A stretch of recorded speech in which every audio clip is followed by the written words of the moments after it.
Hello, everyone. Welcome to Better Connected, How to Go from Strategy to Reality.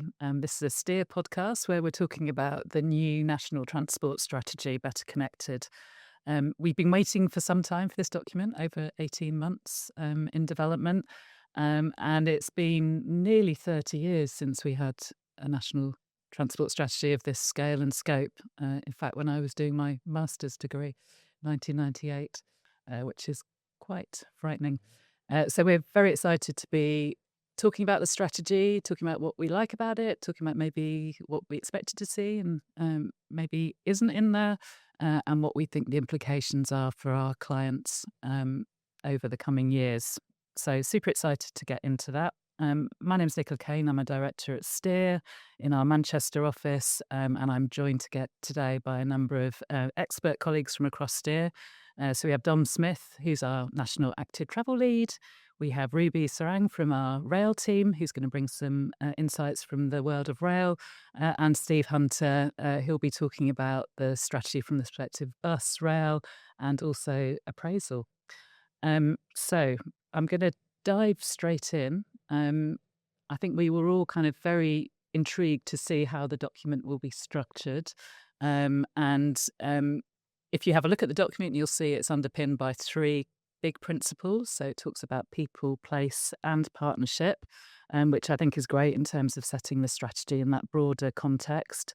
And then it's structured around 8 key priorities with a really strong focus on how we can deliver a more integrated, accessible, and safe transport network. And I think you can really see the level of engagement that's gone into it and some of the maybe some of the different voices that have influenced the strategy. And it certainly has a very strong passenger user focus within it that comes out front and center in the whole strategy. And I think it must have been a very tricky strategy to write because it's trying to talk to lots of different audiences. It's trying to talk to people and communities and how transport shapes their lives. It's trying to help us as transport professionals do our jobs more effectively. So it has a more technical audience, and then all those operators and local authority colleagues and national agencies who are going to have to put this strategy into practice. So I think they had a big job on their hands to produce the strategy, and we're going to talk through whether we think they've done a good job in producing it, and how we think it's going to shape the work that we do as transport professionals. Um, so I'm going to ask each of my colleagues to give their initial insights, maybe 30 seconds, a minute. This will be a challenge. Tell us what your initial impressions were, and then we'll dive into a bit more detailed conversation about some of its implications. So Dom, do you want to kick us off from an active travel health perspective? What did you think? Thanks, Nicola. Yeah, so I think from an active travel perspective, that the most interesting thing about the strategy from my perspective is that it is not arranged modally. It's the priorities are all systemic. They're all about how do we get the system to work as a whole, and I think that in itself is a really massive positive and an opportunity from an active travel point of view, because to me, active travel has always been the glue that holds it all together. Every journey starts and ends pretty much with an active stage. And I think there's some real important challenges for us to get into seeing active travel as that glue rather than a mode in itself. And that's one of the things I'm really looking forward to getting into supporting our clients with. Fantastic. Well summarised. Ruby, tell us about your reflections. Yes, thanks, Nicola. Dom touched on it actually, and I think it's really clear that it is a system strategy and not a transport strategy. For me, particularly, the emphasis on data and technology was really key, because it feels to me that data is the real infrastructure that we've been underinvesting in for so many years. So I think that for me is the a key shift from anything else that I've ever seen being published, and particularly with the data transport strategy being published alongside it as well. And those links, I think, are going to be really, really important to move this into delivery. Brilliant. Thanks, Ruby. Steve, tell us what you think about the new strategy. What are your first impressions? I've got, in some ways, quite mixed feelings about it. I think everything that it says is great, but what I want to see is what's going to happen next, how we're going to do it. So much of the way that transport works in the UK is because of the shaping effect, the barriers that are in the way are. So, for example, Ruby talking about data. One of the reasons that data is a problem is because too often the people who own and hold the data are separate to the people that want to use it, and sometimes commercial considerations. But really, how do we get out of that? Sort of overlook those constraints and those barriers and just work in a joined up way to deliver up the joined up transport that we need. Great. Thank you, everyone, for your initial thoughts. I thought we would start with the big picture. So we all know that transport isn't an end in itself, that it shapes a whole range of wider outcomes in our places, whether that's how healthy our population are, whether that's around the economy, society, and the environment. And I thought it'd be really good to start with the conversation about how well we think the strategy is kind of framing those broader issues and how well it's trying to tackle some of those really big challenges that we're facing in our wider society. So should we start with health? That's got quite a major focus in the strategy. What were your reflections on that, Dom? Yes, it comes out as a big focus, and clearly active travel is a big part of that and has a massive part to play in public health, the public health agenda going forward. I think the challenge I think that it doesn't quite get to is how do we actually integrate service provision with health. And I've lost count of the number of times I've kind of wanted to get data in from the health side of things to join up things like how often do people go to hospital because they've fallen over on a pavement that hasn't been gritted or whatever it might be. But that always seems to be too hard to do that. And I think we haven't yet got to a point where it's really recognised on both sides of the health and transport professional equation, the real importance of that integration and the opportunities from bringing that data together.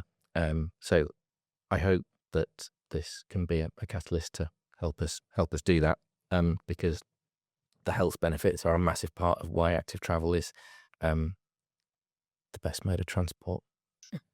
Brilliant. Thanks, Dom. Steve, what's your take on some of those big framing of why transport is so important?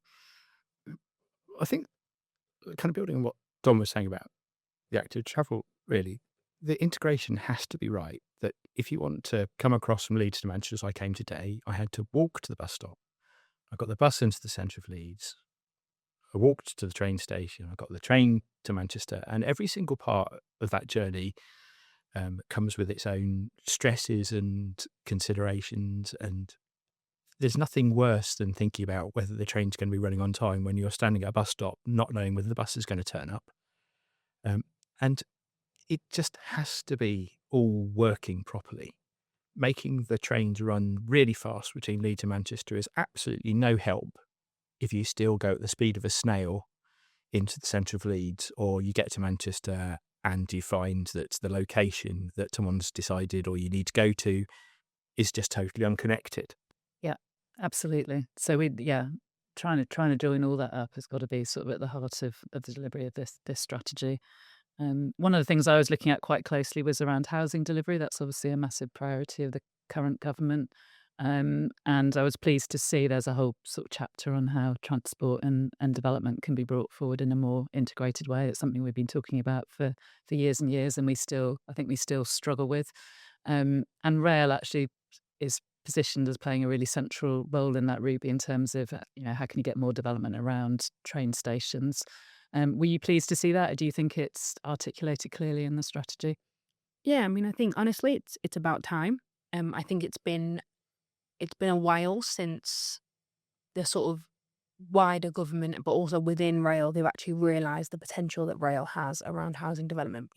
Ultimately, rail is the spine of the transport network in the UK. I would say that, but for me, it's only really been in the last few years that they've really thought about the potential that rail unlocks in terms of housing. There's been a few changes around planning guidance that allows it to be, allows you to make housing decisions slightly easier if it's around a rail station. So it gives you, easier sort of planning guidance and access to that. But also recently as Steer, we did a piece of work for the Railway Industry Association about looking at stations as places and as engines for growth rather than a station being the original destination of your journey, and looking at kind of the potential for housing development around stations. What kind of land currently exists around stations? What could that bring to the local and wider economies, which I think is really, really important. And it's probably quite nuanced in practice, isn't it? Because it's not gonna be appropriate to build housing around every station if you've only got one service an hour or something like that. So we're gonna have to work quite hard to identify those locations which are genuinely accessible and genuinely sensible places to put new Yeah. development.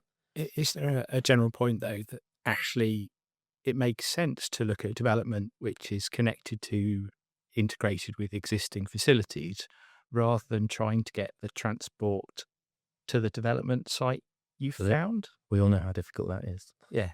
Yeah. having tried it. But I just reflecting on what you said, Ruby, I was reminded of I was lucky enough in my previous role to go to Amsterdam to look at how they were planning their cycle network, and I was really struck looking at the skyline of Amsterdam.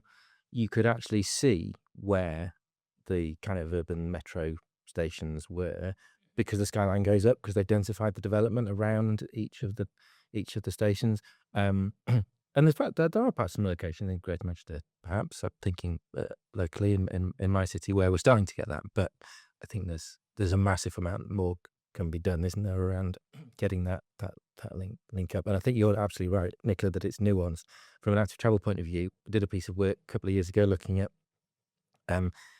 cycle catchments of Metrolink stops in Greater Manchester, and they are completely different once you actually get to look at where would you expect somebody possibly to cycle to this Metrolink stop. Some Metrolink stops have no cycle catchment at all because they're really close to us. Everyone can walk to them. Because everyone can walk. Yeah. Whereas if you took somewhere like Bury, for example, which is at the end of the line, has a huge cycle catchment where people might cycle for, maybe even there are people cycling from 10 miles to that location. And does choice of kind of the service that you get there come into that? Because by the time you're cycling, you kind of go, oh, if I go a little bit further, suddenly I've got extra services an hour, more choice of destination. That's a much nicer, a much better place to get to and park my bike, because I know that there's more choice from that point. Yes. And I think also this is, we're going to come into this a bit later, but I think this is where devolution plays a key part, because even though it's a national strategy, there's going to be local decisions that need to be made based on the local needs of the local people. And that's why, we can't be prescriptive and say, yes, we'll build X number of houses around every single rail station in the UK. That will be a big challenge for the rail industry, won't it? Because there'll be lots of demand right across the country, different local authorities saying we want to put more development around stations. Do you think the rail industry is ready for that challenge? I think the rail industry is certainly getting ready. The creation of Platform 4, which is a network rail property development organisation, I think shows that.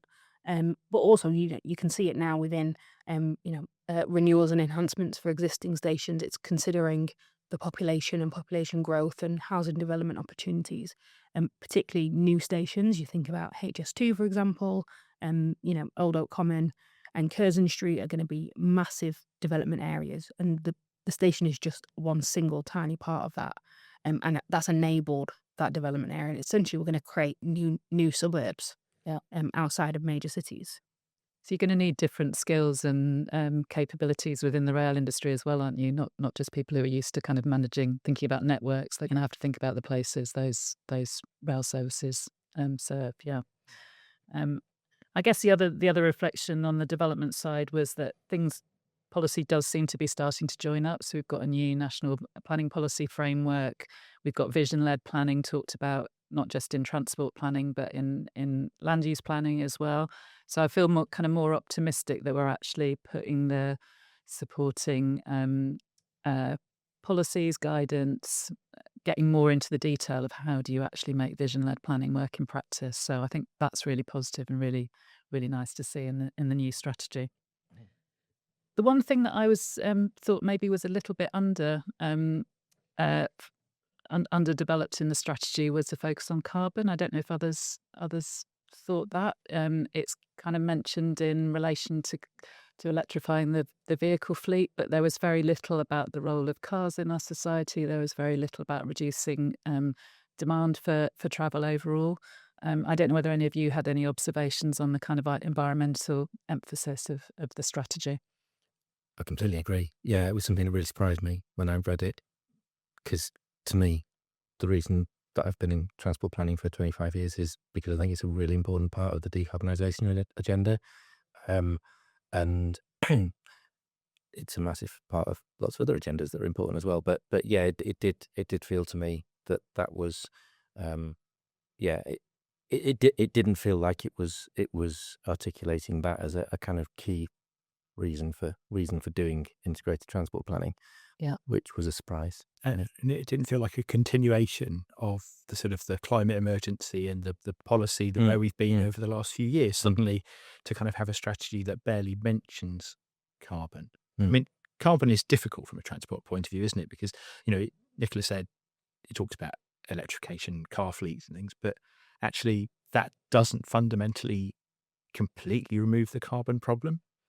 Actually what's much better is getting people to be living so that they can use a DOM route and walk or cycle to where they want to go, because that's the least carbon way of doing it. I mean, from a carbon perspective, what we were saying about kind of a big area development by Curzon Street, if they're all going to be getting HS2 and working in London, is that a brilliantly sustainable answer to where people live and work? Not necessarily. Yeah, I've always kind of felt that there's too much focus in transport planning on making it easier to travel a very long way, which is fundamentally quite a carbon intensive way of doing things, isn't it? When really we ought to be decarbonising the local journeys and ensuring that people are able to live close to where they need basic services and employment. And it doesn't really say too much to that, perhaps, or as much as it could. And like so many of those things, the wider benefits of that are important too. That if you're making a low carbon short journey, actually that's probably better for your mental health, your peace of mind, all the kind of things that you can do. If you spend a huge amount of your day traveling, that's time you could be spending reading a book, talking to your kids, reading them a story, all those kind of things. So much time ends up being wasted by people making those long commute journeys. I know you could be sat on the train listening to our delightful voices recording this podcast. But there are better things you could do with your life than travelling for the sake of work. Other podcasts are available. Well, I was quite interested to see that there was a bit of a place element brought into it. So there's short sections on kind of the different transport needs of rural areas, suburban areas, urban areas. Did you think that worked? Is that a helpful lens to look at transport through?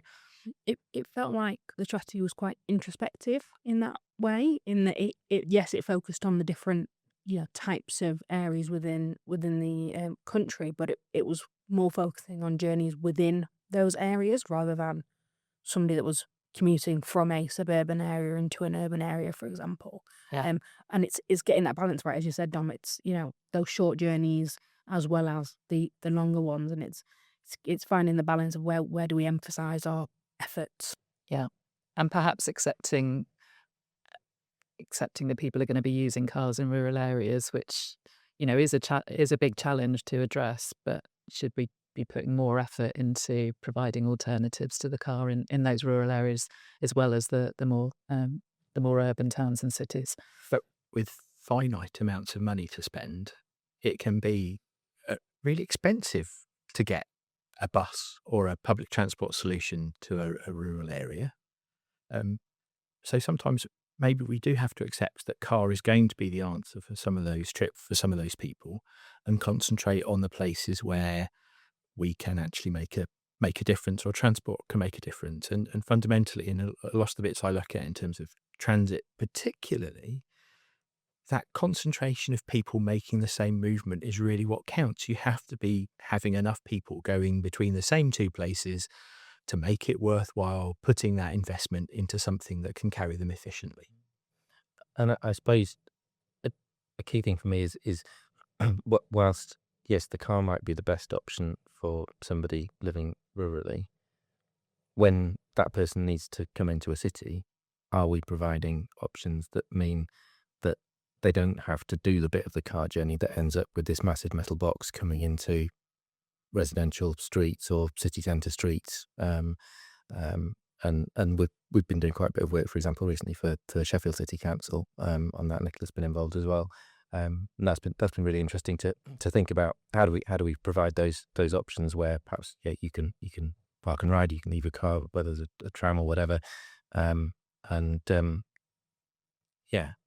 didn't see too much of that in strategy, but maybe I missed it. So yeah, I think it's good to recognise that there are those different travel needs and different sorts of places, and I guess it's quite difficult in a national transport strategy to articulate that in a nuanced way. So I guess as a hook for local areas to be thinking about how you join modes up and think about different people's needs and different parts of your area. I think that's helpful, and that's certainly the approach that we take in the strategies that we develop for our clients.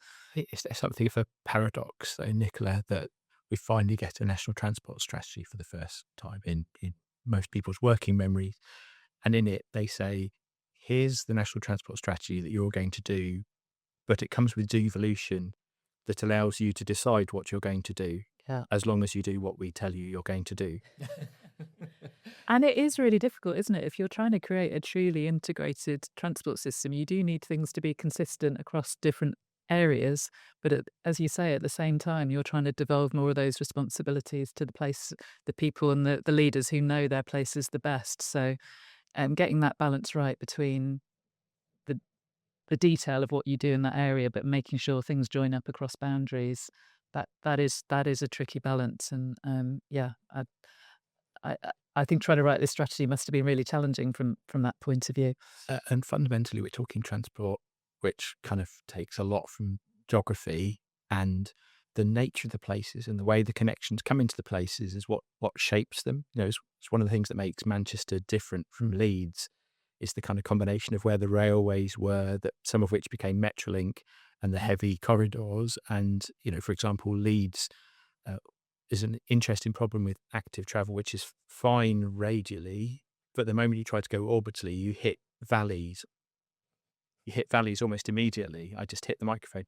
You hit valleys almost immediately, which means that cycling at least one half of your trip is less fun. Yes. Yeah. But need an electric bike, Steve. I have an electric bike, Nicola. It's my favourite way to get around the city. Yeah. I think an interesting question is on timing, and a fundamental problem it's always struck me about vision-led or vision-led transport planning, or it is that transport takes a long time to happen. It takes a long time to produce. How long have you been trying to build a tram line in Leeds, Steve? When I went to Leeds as a student in 1991, the tram line was on the A to Z. And at the moment, the delivery date, I think, is about 2039. Yeah, and similarly, when I was doing A-level geography at college in Stockport, we had a big plan of the Metrolink extension to Stockport on the geography classroom wall. That was in 1997.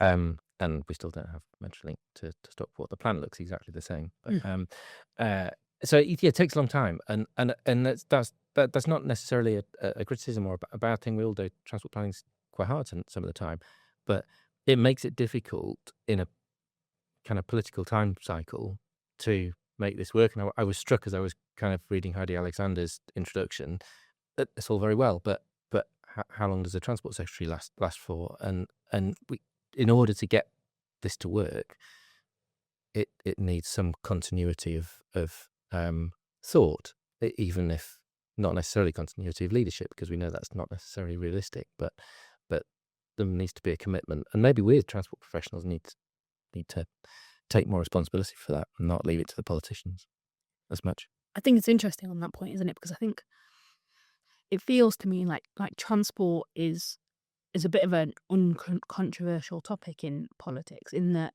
we all know that transport is needed, and we all know that it's vital.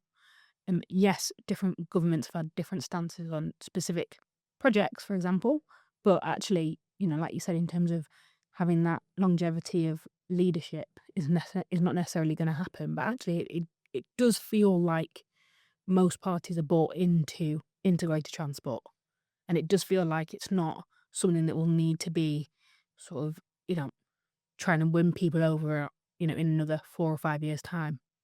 I think the challenge is on the ground, isn't it? So I think talking about nobody's going to argue with a more integrated, customer-focused transport system, but when you're trying to deliver bus priority into a city centre and you're having to take some space away from cars to do that, for example, that's when it becomes really, really challenging and where you're having to make those trade-offs.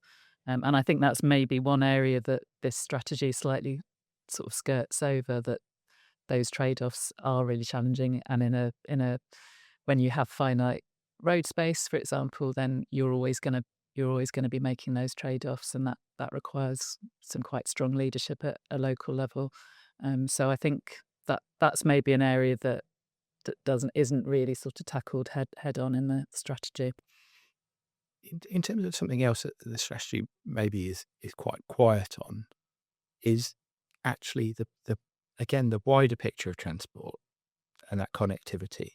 And we've spent various time over the years thinking about how other budgets and other things might change because of connectivity. The sort of example of isolation of people who haven't got connection to where they need to go or can get out of the house.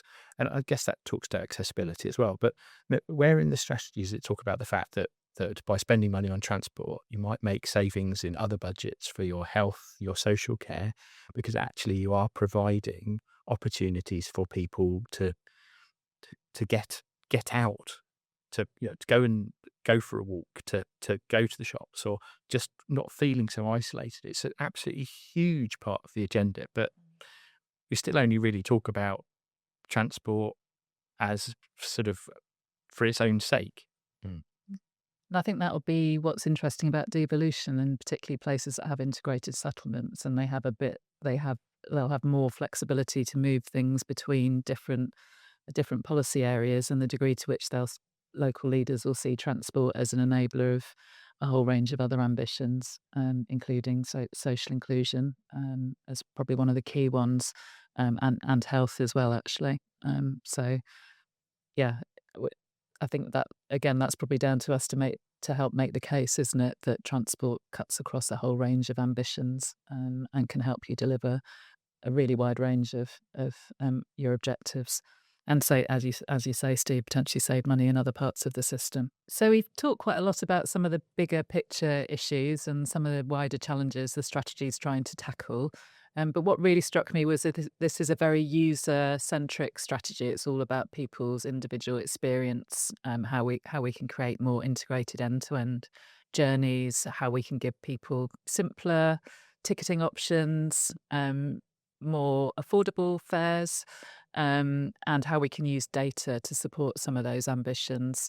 So should we get stuck into some of those details around the strategy and how maybe some of the challenges that we're going to face in actually delivering those big ambitions?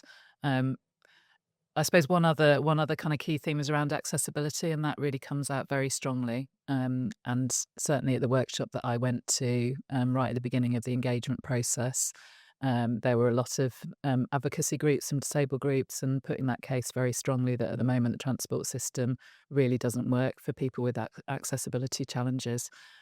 So yeah, it'd be great to talk through some of those more nitty-gritty issues that will face us in trying to create more customer-focused journeys. So Dom, you've been doing a lot of work certainly in the accessibility space. Do you want to talk about some of that and what you liked about what was in the strategy?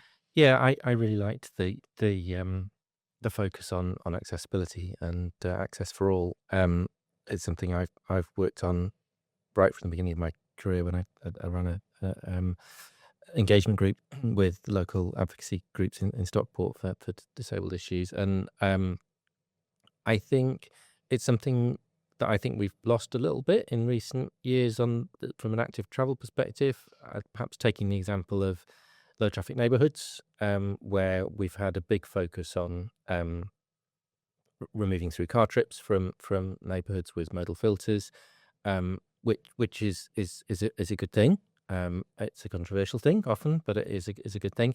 But I often think that we lose sight of some of the more basic accessibility challenges that we have. So we might have put a modal filter in there, but that side road crossing doesn't have a drop curb or doesn't have tactile paving, or the pavements are completely blocked with parked cars. And those of us that are lucky enough to be fully able-bodied wouldn't think twice about crossing a road where there wasn't a drop curb.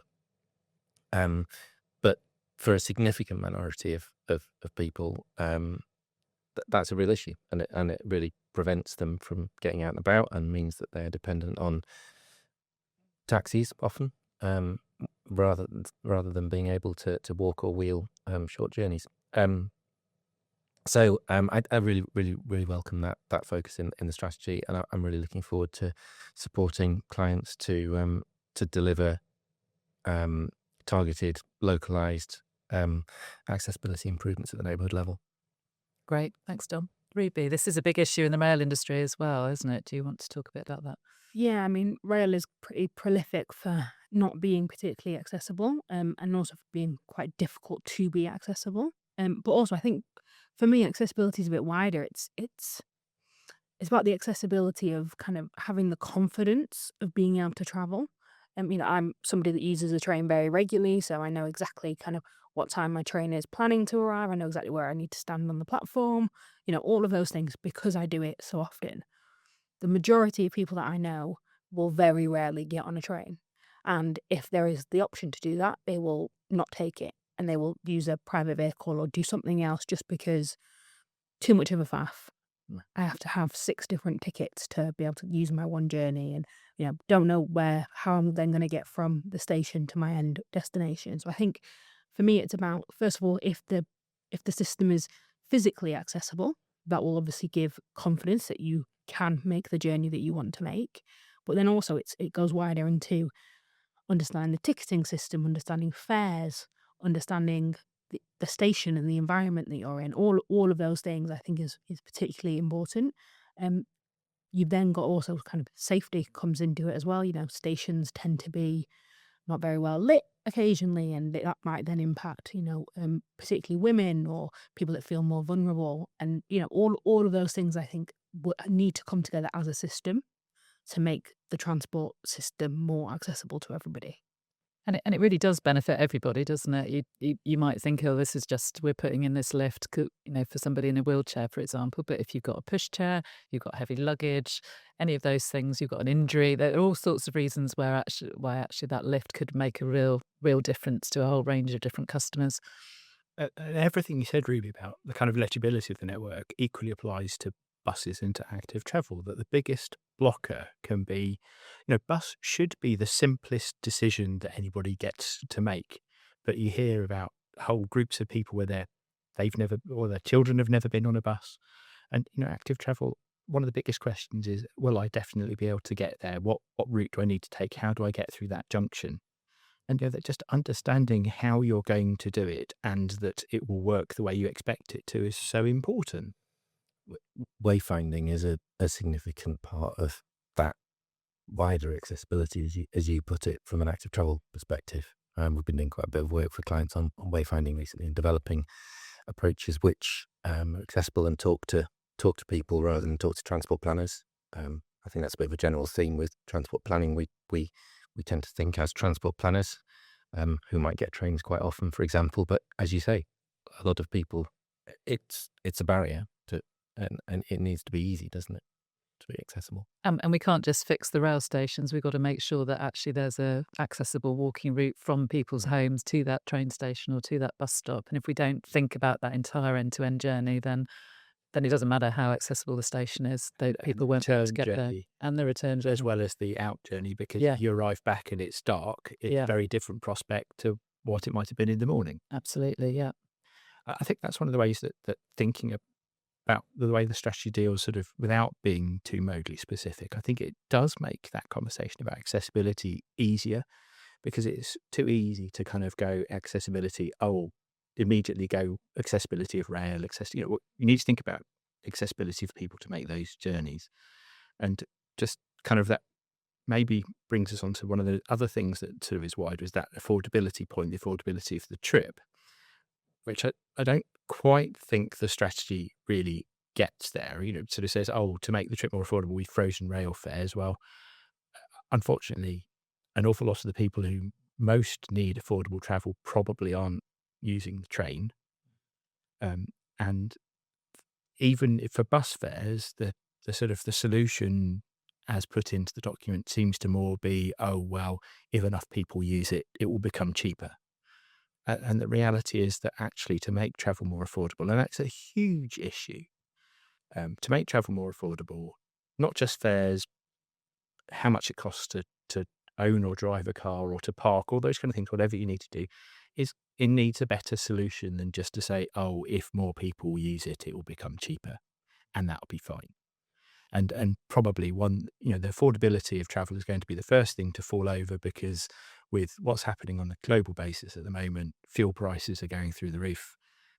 Apart from presumably Dom, active travel will remain affordable and cheap until shoe leather or something becomes a problem. Well, I think there are some affordability issues with active travel as well, because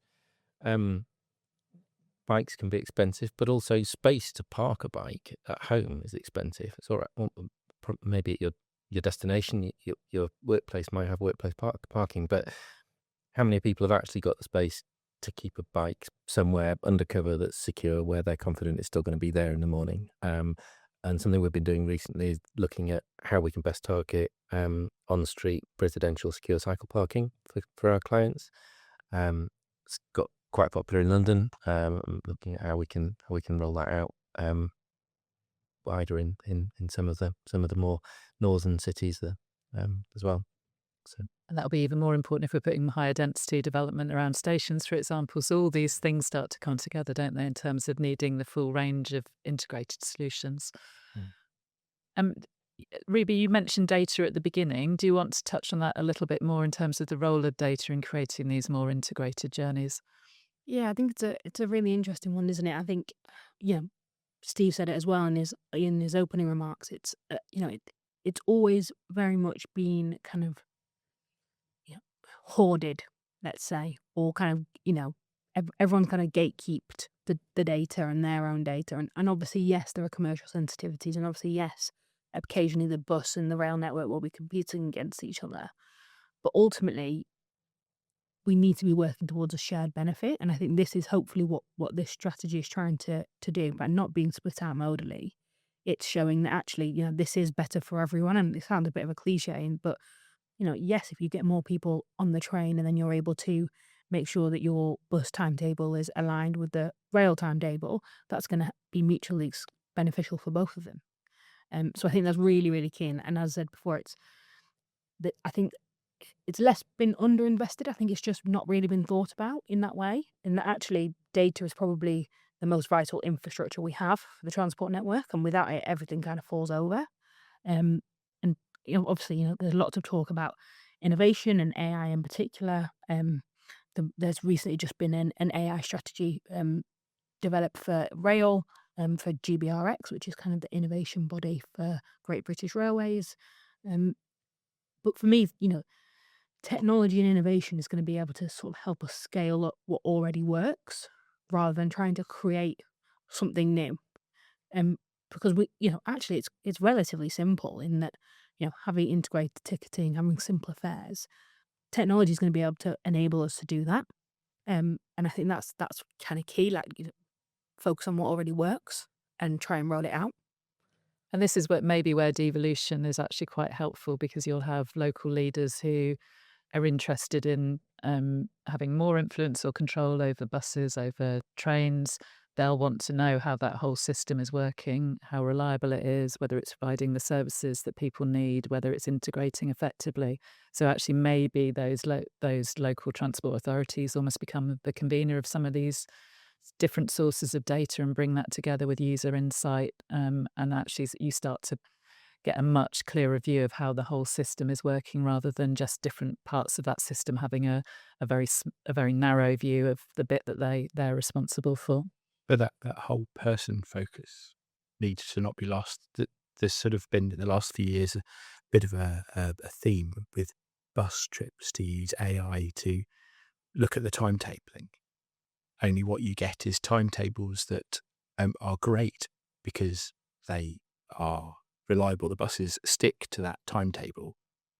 They're almost impenetrable from somebody using the bus because every single bus has a different length of time that it takes. There's no uniformity to the timetable at all. And it's just, how can we satisfy the punctuality measure? There's no, how can we make this service better for the people who use it? I suppose the other aspect of data might be coming back to the point about health and other areas. If we can start to bring together the impact, what is the impact of investing a more integrated transport strategy on health outcomes, on social exclusion, on productivity, all of those different kind of wider aspects that we're trying to control, then actually we might start to get a better sense of what the value is in that transport investment. And that's surely somewhere where something like AI could help, because being able to take different information from different places and look for patterns, obviously in a controlled way with people checking it quite carefully, but the ability of it to deal with lots of data and just kind of find some interesting things, that's really quite exciting. Fab. Okay. We're all getting excited about data. Who thought that? So I think we're coming to the end of this conversation. I wanted to start to think to the future and the sort of work that we're doing for our different clients, and we will have slightly different areas of expertise and different sorts of work that we're doing. It'd be great to hear from each of you about what you think some of the implications are going to be from the sorts of projects that you're working on, or the kinds of clients that you're advising. So, Dom, what are your kind of key takeaways? I think for me, from an active travel point of view, it comes back to this key thing about seeing active travel as the glue that binds everything together, and not only seeing it as a kind of mode on its own. And I think there's a lot more that we can do to help our clients intelligently target very localized active travel measures. We've tended to focus perhaps previously on delivering a big cycle superhighway corridor into a city centre or whatever. That's a great thing to do. I'm not saying it's not. It's a really important thing to do. But at the local level, it's often quite difficult for local authorities to say, well, how should I target where I do my drop crossing program or whatever? How should I work out where to put residential cycle parking when I've got limited resources and I can't put it everywhere? And I think we have the tools to help them do that and to come up with meaningful programs that are prioritized and will be really impactful, that are focused on enabling use of the transport system, the public transport system as a whole, as opposed to a private car, as a genuine alternative to the private car, with active travel facilitating that locally. Brilliant. Thanks, Dom. Ruby, what are your kind of reflections? How do you think this might shape the sort of work that you do? I think it's certainly making kind of clients, I think, a little bit more aware of the kind of interdependencies between, for example, housing and transport, etc. And obviously, we're lucky at Steer that we've got kind of transport specialists and planning specialists and things like that. And I think also, as I've said before, kind of using data in an innovative way. We've done some really interesting things with mobile network data for network rail and train operators, looking at actually how do people actually move.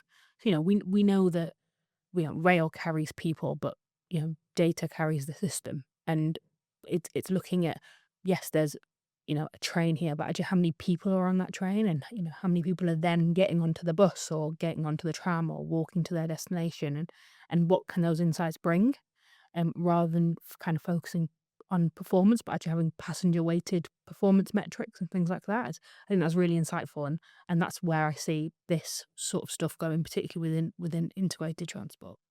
Yeah, I think there's definitely going to be a lot more kind of collaboration between the rail industry and local places, and thinking about how rail can really shape and influence what happens in places. So I think that's really exciting, and probably long overdue actually. So yeah, we'll be working together much more closely over the next few years, Ruby. Steve, what are your reflections? Well, as you know, Nicola, I spent much of the last sort of 5 to 10 years looking at bus franchising, which until now has been in the big metropolitan areas, but is now available across a much wider range of authorities through the latest Bus Services Act.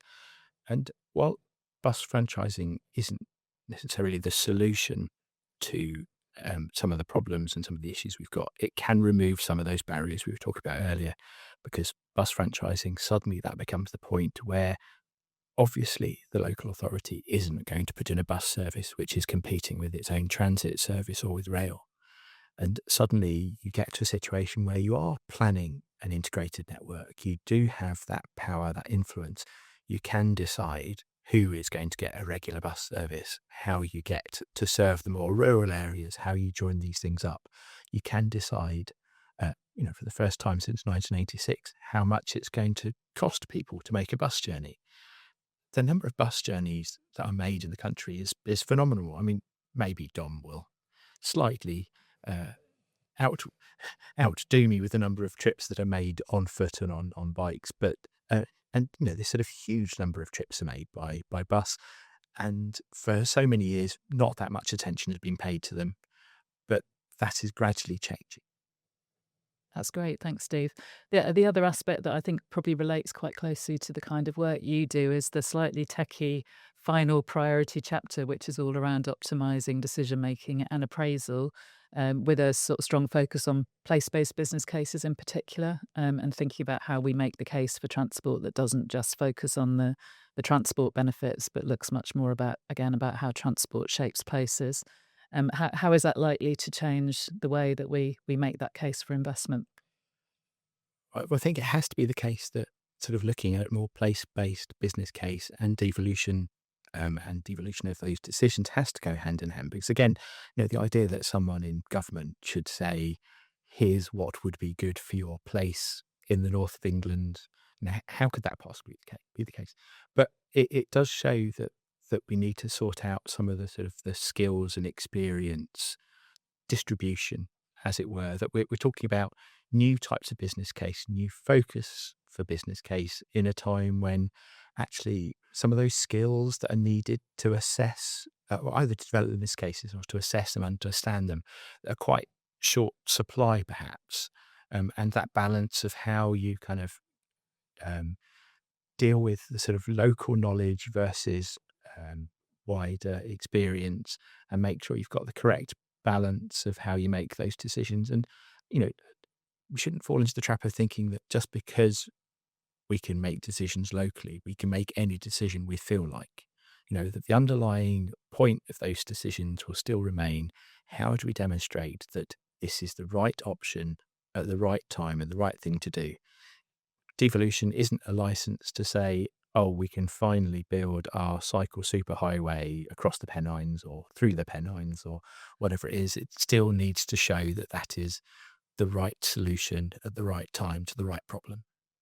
And I think that comes around to sort of my area of work around strategic planning and how you sort of shape strategic planning plans, putting thinking about transport in an integrated way with your economic plans, your land use plans, your environmental plans, and so on, so that you're really clear on what your local priorities are. And for me, one of the big things that's came out of alongside this national transport strategy was new local transport plan guidance, which very much looks to embed what the principles and the priorities in the national transport strategy um, into the priorities that need to feed into the local transport plans.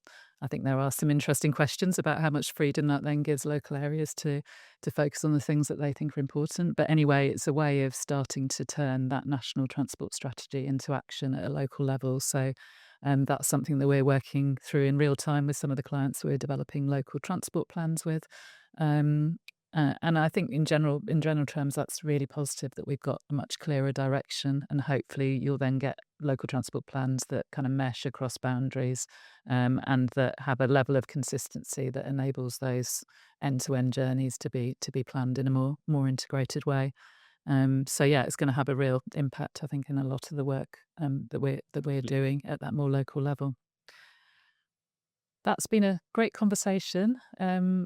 Lots of different perspectives. I think we've probably only scratched the surface. There's 90 odd pages of strategy there. We certainly haven't covered it all, but I think we've really managed to dig into some of the key issues. And I think probably we're all agreed that having a national transport strategy is a positive thing and a step forward, and gives us all more clarity in terms of what the overall vision is that we're all contributing to in our different roles. So I think overall, we would take that as a big positive and a big step forward, and really helpful in framing the work that we do. So thank you to Dom, Ruby, Steve for spending this time to talk it through. Hopefully, listeners have got something useful out of that.